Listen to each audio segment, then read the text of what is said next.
Everyone has a story, but what they do with that story speaks volumes about who they are. Leah Angel Daniel's story is one of obstacles and trying times as she navigated the foster care system in Western New York through the 80s and 90s. Her experiences make her story a document of the time period and the places in which she has lived.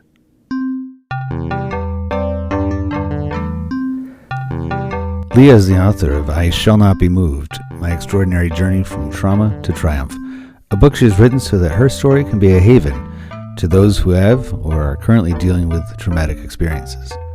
I was so happy to have Leah on the EPS podcast to investigate how her life story and her new book are both exceptional primary sources. All right, welcome back to the EPS podcast, where everything is a primary source. I am Eric Paul, and I am very glad today to be joined by Leah Angel Daniel. And she is, well, you're a number of things. You're an author, you are a speaker, you are a media figure, you're also the founder of a organization that advocates for foster children. Is that correct? Yes, Fostering Greatness, Inc.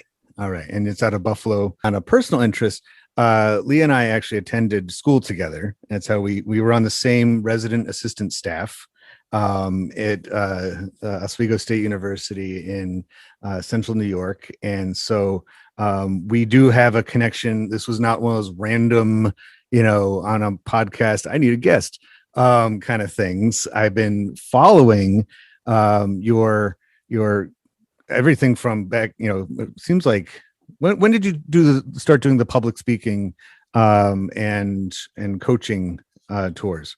I've been doing that for a while. So I would say probably since 2010, just being more comfortable with doing the speaking. And as you know, when we were in college, I was involved in so many things, and people would ask me to speak or be a part of something or do an interview with people that just came to our college to visit. So I've been doing this for a while. My background is in broadcasting and mass media. So it's something that I also love to do. And I feel like it's a life calling for me.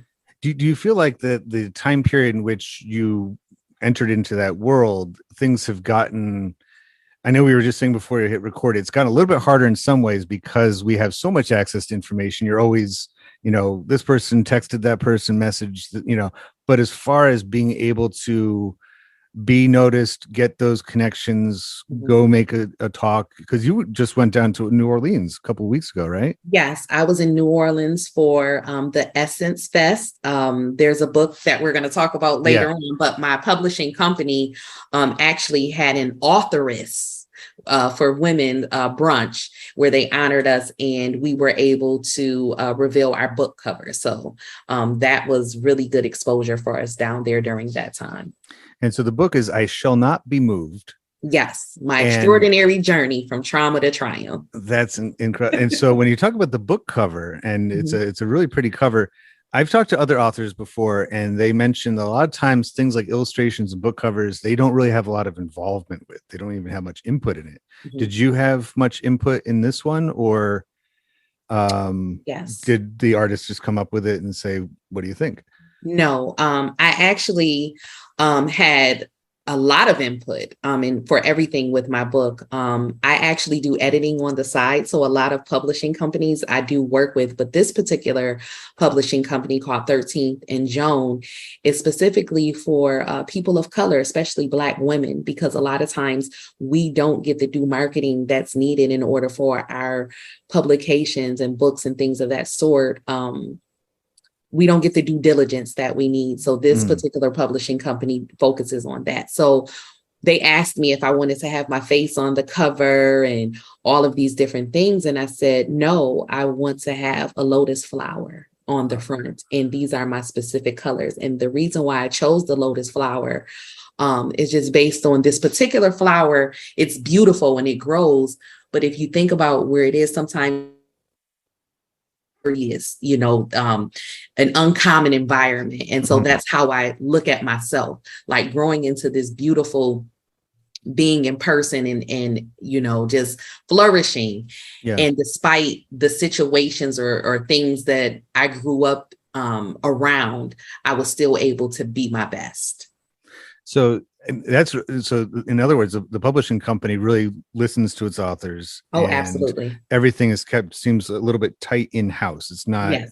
and that's by design, it sounds like, right? They don't want to get so big that, it's almost like I think about, I don't have insights into the publishing industry like you do, but like the movie Elf, where the dad is, and it just like, they produce these nice children's books, but then it's just guys in suits, and this like very corporate and very, but it sounds like the opposite here, where they really Yes. want to make sure that, to judge a book by its cover, right? You do want that in this case. That's great. Right. So, for those of you who are listening to this podcast for the very first time, what we do here is, I have a template of questions. It's the same one as a history teacher that I use in my history classrooms or even my pop culture classrooms, where we take something, in this case, a book, and we go down through. I have a series of questions, and that produces a conversation. And it also tells us something about, in this case, a contemporary book. So the first question that I ask, and you've already touched on this a little bit, is what material is it made from, and or how is it made? So the book is coming out, right? It's still in that phase. How long has this book been on your mind? Well, I've had the manuscript for many years. The book consists of basically my experience of growing up in the foster care system. Mm-hmm. And it evolved basically just as I evolved as a woman, thinking about the lessons and things that I've learned and what I've been able to utilize to teach or show others who are within the foster care system too. And so last year, in 2021, my biological mother passed away. I'm sorry. And thank you. But at that moment, I just wanted to basically finish up the book because I just had so many thoughts and formulations just about my mother's life and what she shared with me. And that sometimes, people can only do what they, what they're, how can I say this? They can only do so much. A lot of times I wanted, different parents, and I wanted certain things. And I realized as an adult, and especially when my mom passed away, that she did the best she could with what she had, And so I'm grateful for what she could contribute, but also taking the things out of being in foster care. Those things were important to me too. But also when I spoke about being in foster care, a lot of times to my mother, it was a reminder that she failed as a parent. I see. So I didn't want to, keep reiterating that, even though I had gained so much while leaving the foster care system, but also went through some hard stretches too while being in the system itself. So everybody has a story. I mean, that's what it really comes down to, is every single person you pass by on the street, that you see on, television or whatever, everybody has a story. And I can't think, let's go back to the book cover. I can't think of a better cover for it, because like a flower blooms, you're opening the book. And so that's the material of your book, is your own life, right? It's your life story, essentially. Yes. And so, I mean, that also answers the question how it was made. When it came to finding the right publisher for this book, did you go through a number of different options, or did you know exactly the direction you wanted to go? Well, I had been following this particular publishing company for a while. And I knew that I had this manuscript already, but I knew I needed some extra assistance with pulling more out of the story. So, how they have beta readers and different things like that for people who don't know you at all. And they read the story and they say, okay, well, I wanted to know more in this area, or bringing more out about that. So I knew that I needed some assistance in that area for me to really get the story out. And it was very emotional. Yeah. There were trauma triggers, with writing this story, because I had to go back to some of the things that I experienced while being in foster care, and some of the, the hurt and the heartaches and the disappointments that I experienced, but also some of the things that I gained and some of the successes that were there. So it was really like an emotional journey, and I needed somebody to assist me through that so that I didn't get lost in the emotions with just trying to finish this book. And it's needed. There are a lot of young people who are within the foster care system who really don't see success stories or see people that look like them, which are people of color. And to have access to them and to say, okay, we may not have the same experience, but we have a shared experience of being in the foster care system, of seeing all of these negative statistics saying that, we don't make it once we leave, but you did. So how did you do it? So that I can, learn or have a pathway to follow, after I leave this particular system.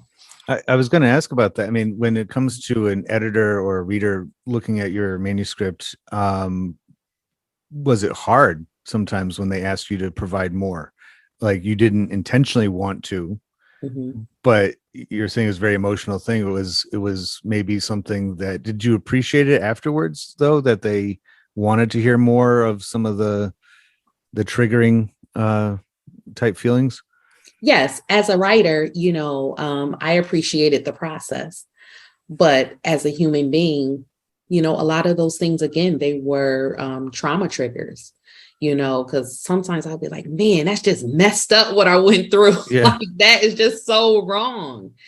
And it just, the thought process that I was going through, like I went through a lot. Like, how did this young Afro-Latina girl just go through all of this and still make it? Like, oh my goodness.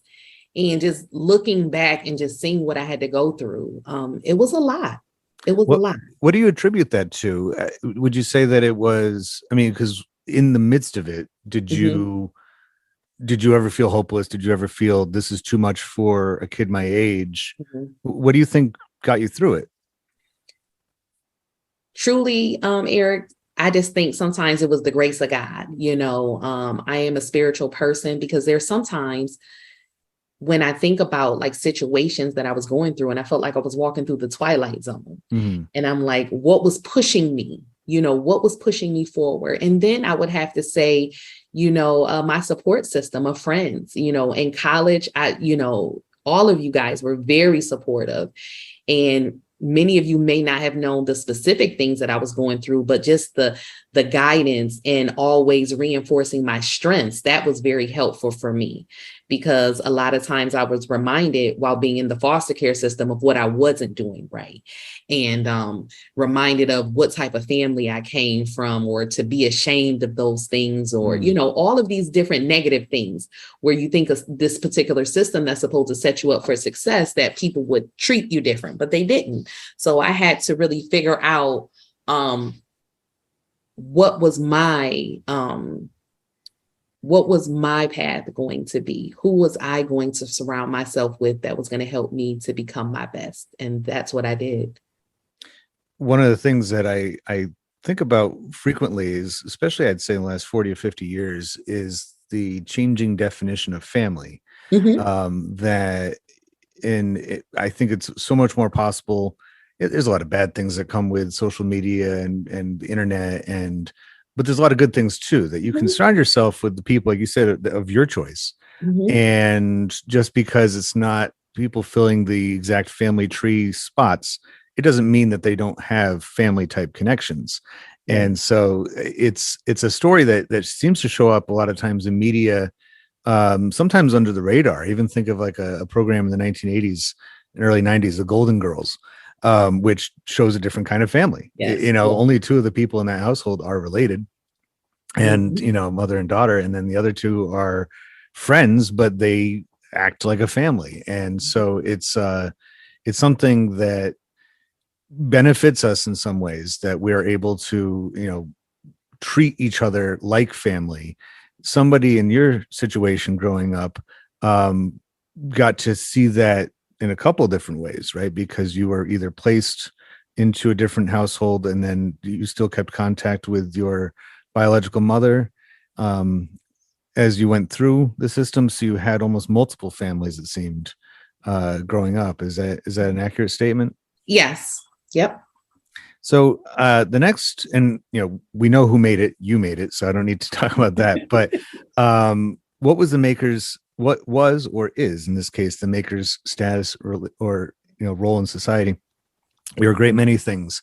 Mm-hmm. One thing I really like is that you are using the term alumni Mm-hmm. instead of former foster child. Yes. What brought you to that? I think that's great because a lot of times we think of alumni as just being like you and I are alumni of Oswego State, somebody Mm-hmm. who graduated from a school. But what change? What's behind the changing of the language when it comes to foster children? Well, a lot of people will say, "Oh, are you a former foster care youth?" And I'm like, "I'm grown as ever. I am not a youth." And sometimes I felt like when people would say that, they were trying to, depreciate the value of being in that particular type of system. Like, "Oh, okay, you're just a former foster care youth." But when you change it around to something strength-based, like alumni, like something that was a part of your life, it doesn't dictate everything, but it was a chapter in your life that you went through. You learned some things, you went through some things, and then from there you're moving on. So I don't want people to think that, oh, okay, well, since you were in foster care, that's just, that's how I'm going to look at you. No, that's not, Yeah. what I wanted to be looked at as, and just some respect with it as an alumni. Put some respect on my name and my experience. Yes. Dignity. Yeah. It's yes. Well, and I that's why I like it so much, is because it's not, I think when you use the term foster kid or foster, it just seems like, yeah, you didn't have what the rest of everybody else had as far as a childhood. It's like, no, childhood is always formative years. It doesn't matter who you are or what your situation is. You're learning from every single day that you're a kid and beyond. Just like somebody who gets a degree had to take certain steps to get there. Same thing. Somebody who goes through that system learns, grows, and is, I think it's a good term to use. So you have definitely carried that alumni status now into advocacy role. And so it's clear it's not just something that you have as part of your life. It is something that you are making very much the centerpiece of your life. Where does that fall? Where does the book, and I think this goes to the next question, why did you make it? How does that book fall into place with your overall advocacy for current foster children? Mm-hmm. Again, just showing an example of someone that is successful, a person of color that's successful, and that those youth who are in care or young adults who are in care can really say that they have someone that mirrors them, that looks like them. When I grew up in the foster care system, I didn't have any mentors or examples at that time who looked like me. We had the David Pelter, and I was like, okay, his story is a bit extreme. I didn't experience that. Right. We would go to foster care conferences, and there weren't any people of color who were the keynote speakers or whose life I could relate to. So I felt detached. I felt like, whatever they accomplished, those were not my shared, dreams and visions for my life. So being relatable, in this situation for the population, and especially just looking through research at the disproportionate rates of youth in care who are youth of color, and looking at, what they've accomplished, if anything, after being in the foster care system. A lot of times we don't focus on the success rates after a certain age. So we know that this is a non-traditional population where they may not graduate high school at the age of 17 or 18, or where they may not graduate college at the age of 21. So I think that it's very important to know that there are still those who are successful and still those who are working on themselves towards whatever their definition of success is. So I think that this book reiterates that. I just turned 40 and there are a lot of things that I'm just now accomplishing. Although education was a big thing for me and I finished, my bachelor's degree at 21 and my master's degree at 23, a lot of things career-wise didn't happen for me until after the age of 30. Yeah. So just thinking about a lot of those things, and my family dynamic changed, things I learned about myself changed, my support system changed, and what I needed changed. What does support look like, for foster care alumni? My particular situation was my mother was always in active addiction. She never stopped, using, and how that affected me to see my mom deteriorate, to know that I was successful, but then I didn't have control over her life. And for her to make the specific changes I wanted her to make, in order for her to be successful the way I wanted her to be successful. Mm-hmm. So dealing with that, what does that look like? And who can I talk to about that? Because everybody may not understand, those different types of things, and the power of forgiveness. People say, well, how did you still have a relationship with your mom? And just as you stated earlier, Eric, everybody has a story. People don't just wake up and say, oh, I'm going to use drugs today and I'm going to lose my kids to foster care. Yeah. They don't do that. They're dealing with things that they may not have been able to overcome, or maybe didn't have the resources available to be able to address those situations. And that was particularly relevant for my mother's situation. And by the time that, she wanted to address those things, she felt like she was so far gone. So what do you do in those situations? Do you stop your life just because your parents didn't make the decisions that you wanted them to make and it didn't pan out the way you wanted it to pan out? Or do you move forward and break those generational curses and be, the light for others and provide hope and those different type of things, and be the example to know that things can be done, even if your situation is not ideal? So those are the things that I wanted to come through for the book and for others to relate to. Not that you had to be in foster care, but there's been a time when the majority of us have felt alone, or felt like we didn't have other people, or felt like a situation was impossible. But what was it in us that pushed us forward? Recognizing those things and knowing that it's normal to have down times, that it's normal to feel like you're having a defeated status at that moment. It's normal. But what are those things that pick you up? What are those things that make you move forward? So really recognizing those things too. That's such a important thing to listen to and to hear. And do you think that I just got a sign that says we're running out of time. I thought I had the endless amount, so this will end in 10 minutes. Do you mind if I send you another Zoom right after? Oh, not a problem. So we can finish up. All okay. Right. But where it says, so where's it going with this? Do you think that your entire journey could have happened in any previous time period, or is this something that's specific to the time period that we live in? In other words, not only your experiences growing up, but also your ability to reach out to people through word, through book, through all these different medias, types. Mm-hmm. Do you think that that's specific to the present day, or would have been much trouble if, say 40 years ago, early 80s? Do you think this would have been possible for you to get this book out there? Not in the 80s.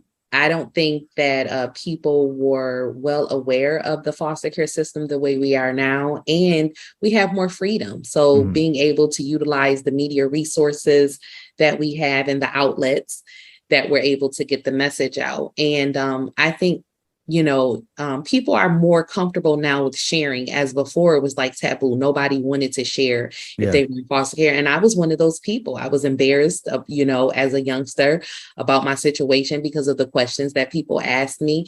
And who wants to tell people that they're living with strangers? Who wants to tell people that their parents are, on drugs and things like that? And kids can be cruel, so I just think my time period, was ideal for, what I went through. And even the time right now, I think it's even more relevant now that I'm able to get the message out because I have more outlets to do so. And people are more open about their experiences through the foster care system.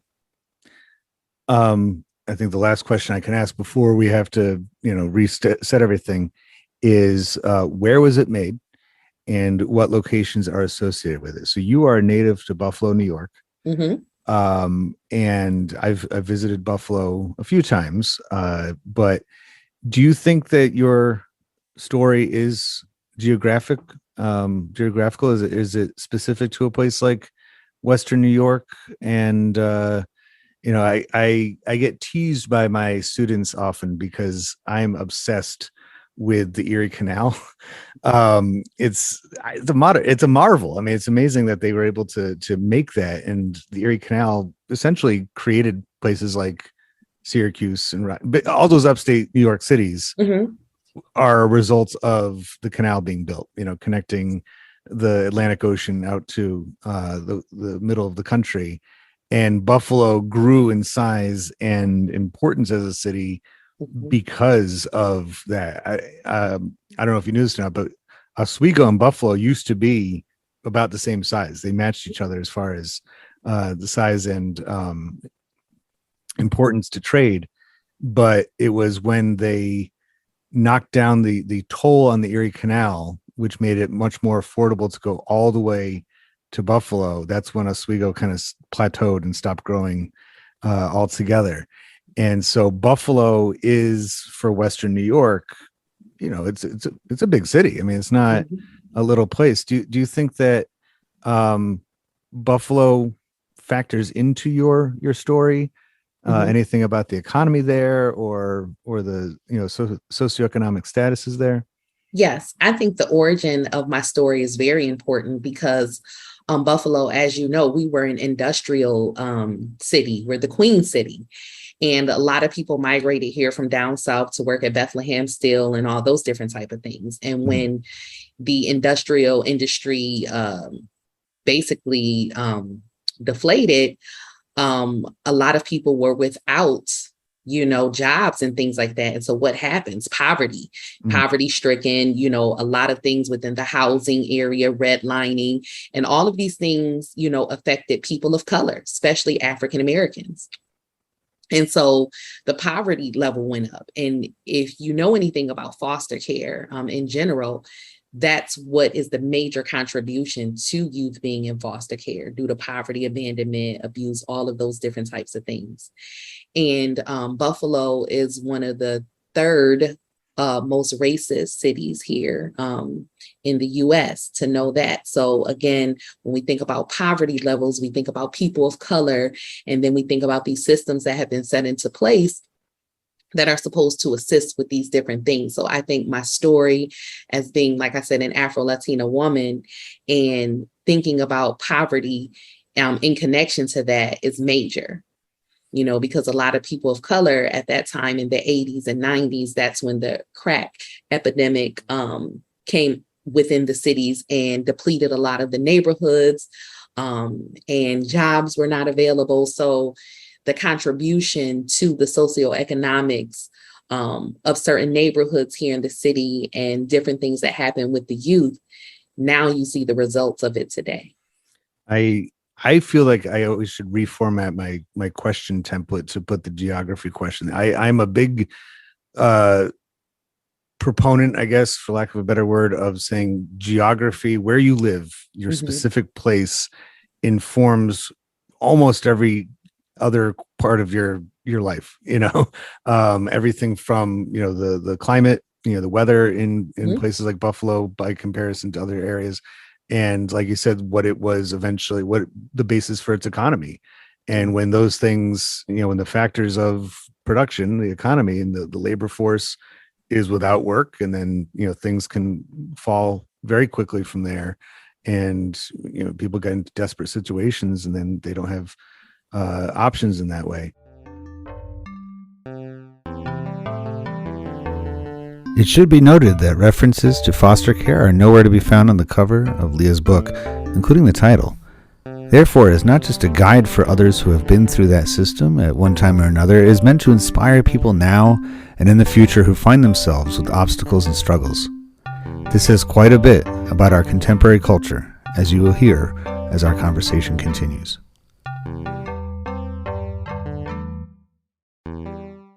So the next question that I have for you is, who is the intended audience or user of this? And you've touched on this a couple of times, as far as, either children who are currently in the foster system or people who are alumni of the system. It's interesting because, we're using the internet right now, so we can't downplay its importance, but it feels like nowadays everybody's like, well, if you need help, if you need resources, either call this phone number or go to this website or go to, there's something about a book that is much different from that. Is that why, is that your intended audience when you made this, is somebody to, not just see it as another thing to scroll past or to click on, but that you actually wanted them to hold it, read it, go back to pages if they wanted to? Is that why you went down this road for, that's your audience, right? Yes. And also, just anybody who feels like they're an overcomer or who needs assistance with moving forward with any type of adversity that they're going through. Because just growing up without my parents, like, that's a hard thing, not really having someone to guide me on basic life things, life necessities, so how hard that was. And I was still able to navigate through life. But I also talk about the importance of the things that I did have, mentors, people who stepped in, when my parents could not, and even the significance of the relationship that I did have with my parents. Because although I grew up in the foster care system for 10 years of my life, I still had exposure, to my parents. And so for me, it just was a lesson of things that I didn't want to do or things I didn't want to be. But then also there were some lessons that I did learn. Like, my mom was a very strong advocate about education, so that was instilled in me at a young age. And then again, just knowing that everybody has a story and where my family of origin came from, like, how did things come to be or why was it like that? So just getting, the importance of that, and then knowing who I wanted to be as a mother, as a wife, as a person of power and influence within my community. But also, this isn't just for those who have gone through the foster care system, but for those who are in leadership, who work with these particular populations, who may not have access to them on a daily basis, but to make some really viable decisions to assist, knowing what this particular population goes through on a daily basis. Would you, and that's a very important thing too. The educational component of it, again, not to put down the internet, it has plenty of great information out there, but there's something just about a book. Books have, I remember talking to, I think it was actually when I lived in Oswego, I went to the historical society there, and I was chatting with the chief historian, and he was telling me that, even some of the big museums in the country, and this is like 20 years ago, so it might not be true anymore, but they haven't digitized their collections. They still keep, the same thing there. And he's like, the written word, the printed word still holds up. We shouldn't just put everything digital. There's something very powerful about the actual, because it takes much more senses to read a book. And so that's going to make you actually learn and understand much more than, watching a program on TV or sitting through somebody's PowerPoint or something like that. So I think that I'm glad that it is in book form, and that the message is sent that way, and that it's not just, it goes back to what we were saying at the very beginning, that the choice of the cover is so important, because, and it doesn't mention the word foster on there at all. Right. So it's not just for, that population necessarily. It's, you are explaining your history, your personal history through that, so well. sorry, I'm looking out my window. There's a car that just, it's the mailman. I just got terrified. I was like, who is this? Sorry, another thing I need to edit out. So, that's such a, perfect cover for it, because it's not just saying, because like you said, how often do you see books in the same section of the bookstore with somebody's picture on it, like standing like this, and it's like, okay, that's fine, but this makes it that much more wider scoped as far as who it appeals to, and that's such a good thing. The last question, really, what ideas or behavior does this convey? We've touched on that quite a bit today.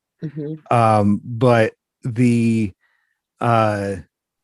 you feel that this message that you have is, and I'll go back to the timeline, not the geography this time, not the map, but in our present era, do you feel it's that much more important to get across that people are just, they feel lost, right? They feel hurt. They feel that there's something that they should be striving for. Is that what propels you? Yes, because I think that going through the COVID-19 pandemic, a lot of us, regardless of our socioeconomic status, regardless of our race, regardless of where we are in life, we all suffered during that time. We all felt a big hit, and it's very traumatizing. Very, very much so. And even here in the city of Buffalo, we had a massacre happen here, May 14th, and so seeing people just come together and again, feeling, that sense of fear that anything can happen, that none of us are protected, coming together, through trauma, through these different situations where we really have no control.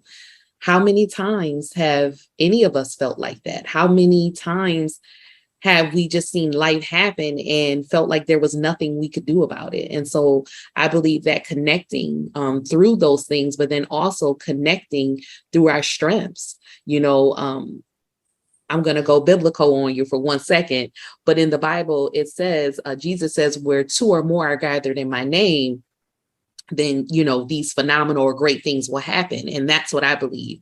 When we're separated, when we don't see or understand the phenomenons that other people go through, as far as like poverty, homelessness, hunger, all of these different things, the basic necessities, food, shelter, clothing, not having those particular things, which a lot of people experienced during the pandemic. Those were things that foster care youth were experiencing on that level before the pandemic even happened. So to correlate that and to say, when you don't have your basic necessities, how did you feel? Yeah.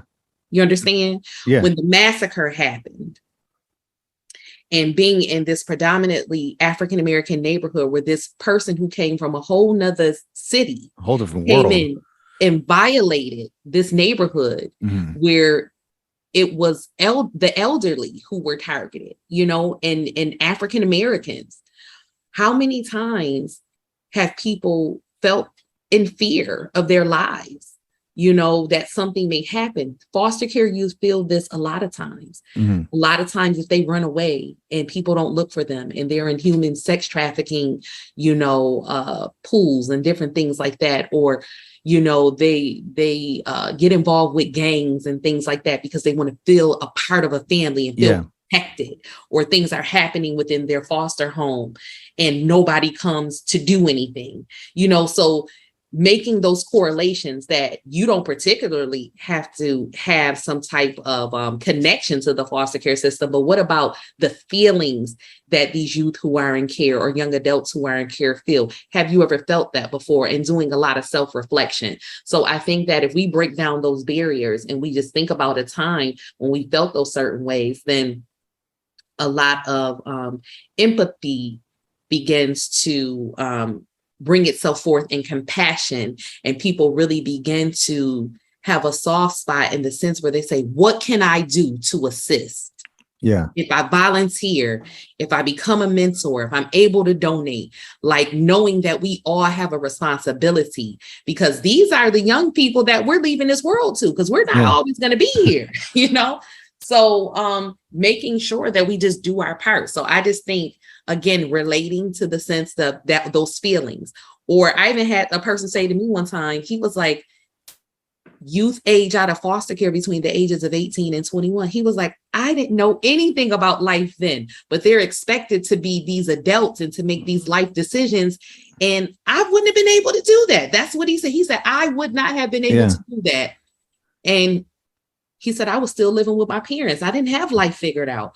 But this particular population, they're supposed to have it all figured out through the trauma, through everything they've gone through the lack of resources and support, and not having the appropriate toolkit to do these things. But the expectation is high, but what they've been given is low. So, that's, you mentioned a number of things that collectively we've all had traumatic experiences. And do you feel, though, in a strange way, that you're more equipped because you have already gone through so much before the rest of us have dealt with any kind of hardship or had to go without? Or in the last couple of years, do you feel that much more not conceited, not like you're looking around like, oh, now the rest of you, but that you have almost like armor on, or a bit more on how to self-care and how to look for signs of trouble because you have this experience? I would have to say I feel more prepared because while growing up and being in foster care, I had to make it work. So whatever situation I was going through, if I wanted to do better or be better, I had to figure things out, and so it allowed me to think outside of the box. It allowed me to utilize resources and look for resources that could assist me on my journey. And it allowed me to add things to my toolkit that maybe young adults my age hadn't experienced or hadn't even thought of yet. So I felt like, yes, I was more equipped, more prepared, and I was able to deal with certain things at a higher level than other people my age at that particular time. So I guess once again, that term alumni makes sense. Yes. That, just like somebody that has a degree from a school and they apply for a job saying, look, I have this background, I have this experience and this education.